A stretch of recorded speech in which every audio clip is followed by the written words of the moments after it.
Hey everybody, how's it going? My name is Blitch. This is my Road Trip America 2021. It is Wednesday, June 2nd. I have been on the road now for about 10 days. I was in the Poconos seeing family. I saw my friend Russ in Pittsburgh. From Pittsburgh, I went off to St. Louis, Missouri, where I got to see two of my very good friends from Rome, Mike and Angelina. Mike is a theologian doing his doctorate at St. Louis University. I had a great chance to see my cousin as well, who's just graduating from SLU. And from there, I went off to Nashville, Tennessee for the first time in my life to see Pittsburgh, to see St. Louis, and definitely for Nashville. I don't even think I've changed planes in these cities before. I don't like to connect flights if I don't have to. Nashville was really amazing. My friend Chris Gramley has a farm about, 40 minutes or an hour south of Nashville. He was the one where we did the farm video. He was kind of a clown. He's got a lot of goats, he's got a lot of land, and we had a really amazing time. We got to see the Mule Fest, which was pretty wild. I got to see Nashville. He took me around the honky tonks in downtown Nashville. I got up to see my buddy Elvis and his wife, Michelle, just north of the city, about a half an hour. And then the next day I headed out for Arkansas.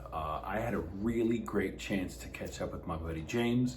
James and I grew up together. We were in middle school and high school together. He's a philosopher at Hendrix University in Conway, Arkansas, sort of in the north of Arkansas. I really don't know much about Arkansas. I'd never been there either. This was amazing. He has a beautiful farm, an amazing family.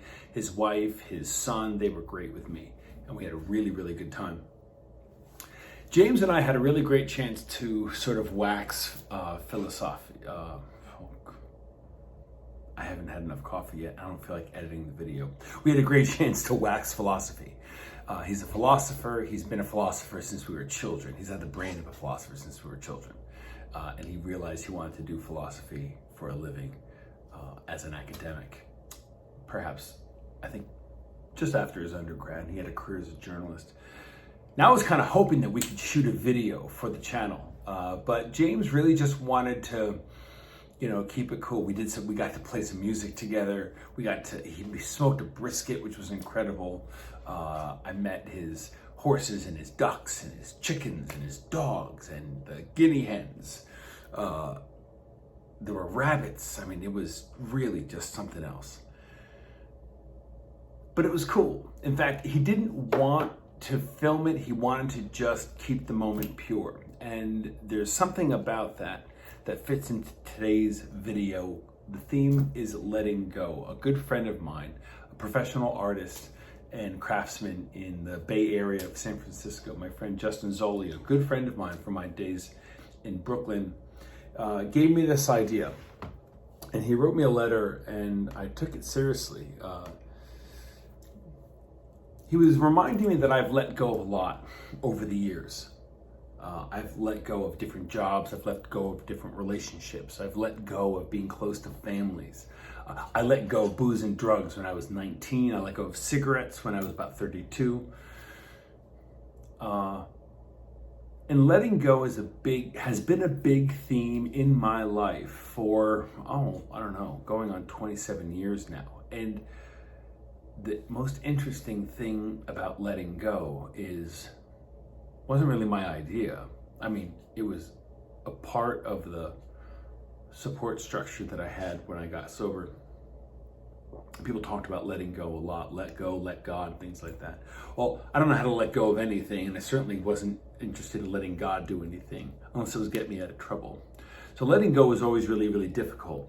When I would hear people talk about letting go, they made it sound even worse. A friend of mine used to say, if I let go of something, it has claw marks in it first. I thought about that a lot. When I was younger, I thought that I was actually good at letting go. The way other people talked about how detachment was difficult for them, I, at the time, thought that detachment was a lot easier for me. And I realized something. It's not that I was good at detachment. I had just gotten really cynical.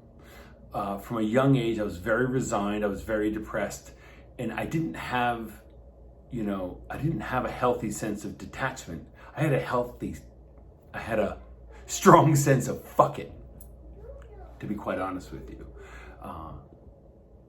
I developed a sense of resignation and cynicism and a morose version of detachment, more like defeated than detachment.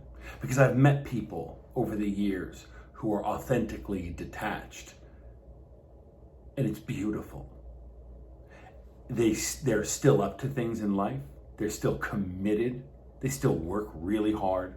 They're still playing full out in life. And they're mostly detached from how the results turn out. They're concerned for results. They're certainly committed, but it doesn't dominate them. I would watch people compete. I've watched people achieve. I've watched people get incredibly successful, and their success didn't seem to nurture them. And I thought that was interesting. When someone would point that out, it gave me a lot to think about. I detached from my hometown and moved on to the city when I was really young. I graduated from high school about 93. I moved to the city shortly after, about early winter of 95. I had dreams. I had artistic dreams. I wanted to be an actor. I wanted to work in theaters. I wanted to play rock and roll. I wanted to live in the city. I wanted to be around cool people, interesting people. I got to understand entertainment. I got to understand nightlife. I got to understand intellectuals. I let all that stuff kind of inspire me. So there's always been something about letting go. And letting go of what people think of you is also pretty tough. Again, I thought it wasn't that hard. When I was young, people used to say, I don't care what other people think about me. I never wanted to be like everyone else. I always wanted to be different. That wasn't me. I desperately wanted to be like everybody else. I desperately wanted at least to be liked by everyone else. I didn't enjoy being different. I just was. I didn't want to be different. I just couldn't help myself. When they would say be yourself, I liked Godzilla movies and motorcycles and race cars, and I listened to Kiss long after they were considered cool, and I liked Happy Days long after it was considered long after it had jumped the shark, literally. So I don't know. I didn't know how to play by the rules, and so I just kind of had to often figure it out on my own, painfully. If I could have been a bit more conventional, if I could have been more going along basic standards, I probably would have. I just wasn't that kind of person. I'm still not today. I can't even figure out yet how to do YouTube videos right or every single day. Just sort of doing it however I do it. I let go of relationships that meant a lot to me. I let go of adventures that I was on when I figured that they had run their course. That happened in Japan, that happened in Europe, that happened in America, that happened several times in my life.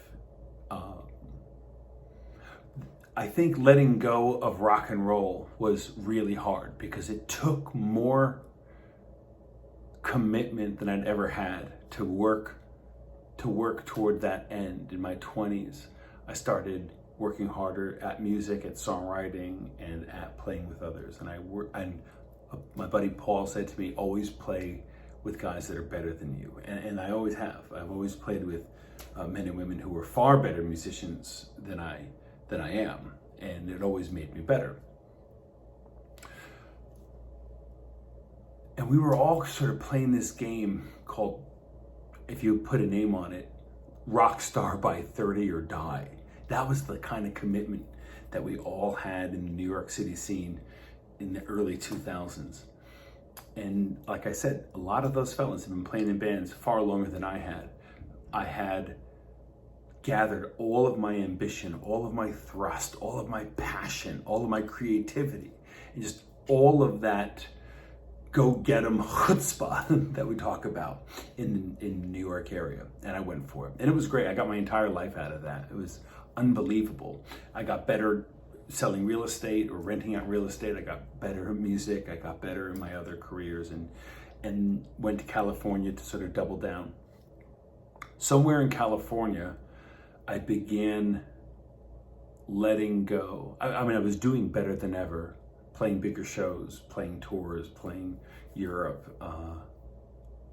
I never lost my love of rock and roll. I just began to let go of it as a must. And it wasn't from cynicism.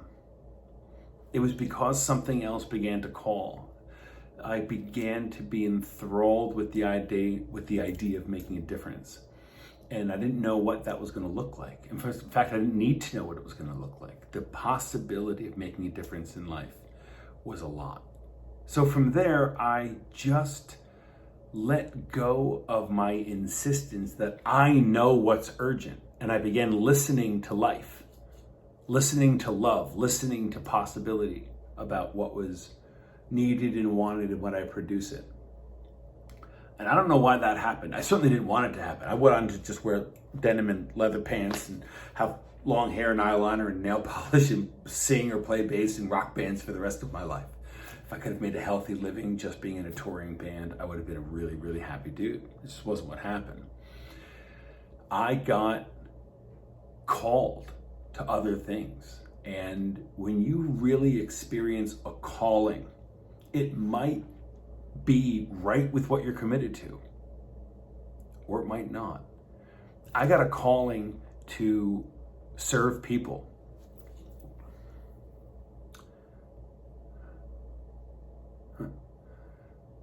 My friend Justin wanted me to talk about what it was like to move from, the work of a rock star to the work of a healer and an intellectual.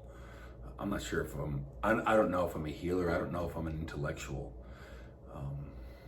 But healers and intellectuals have certainly been inspiring me about as much as rock stars always did.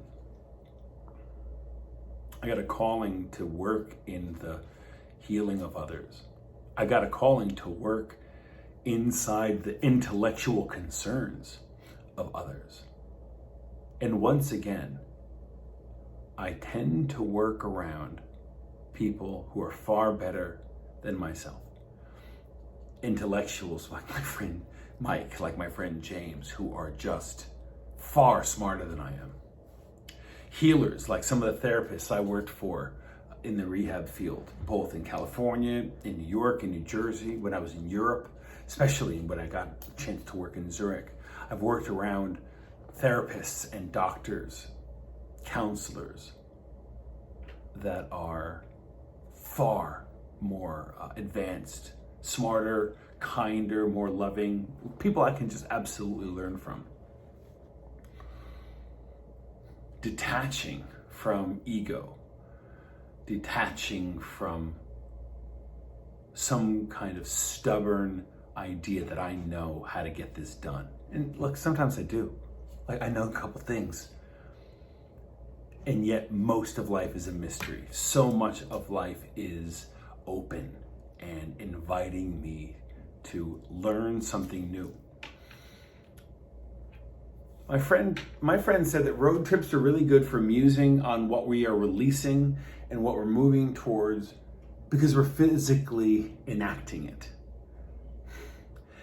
He said it forces us to be adaptive, resourceful, and to embrace strangers and the world as we come across it. Well, I'm certainly releasing the past, moving west again, and I am certainly needing to be adaptive and resourceful on the road, and I embrace, I don't know about it. I embrace some strangers, like the children or spouses of my friends. I haven't really had a lot of long conversations with people that I don't know. Not too many. I came back to America for an amazing job in Brooklyn, and that job didn't turn out to be what was promised, and I had to let it go, and that was hard.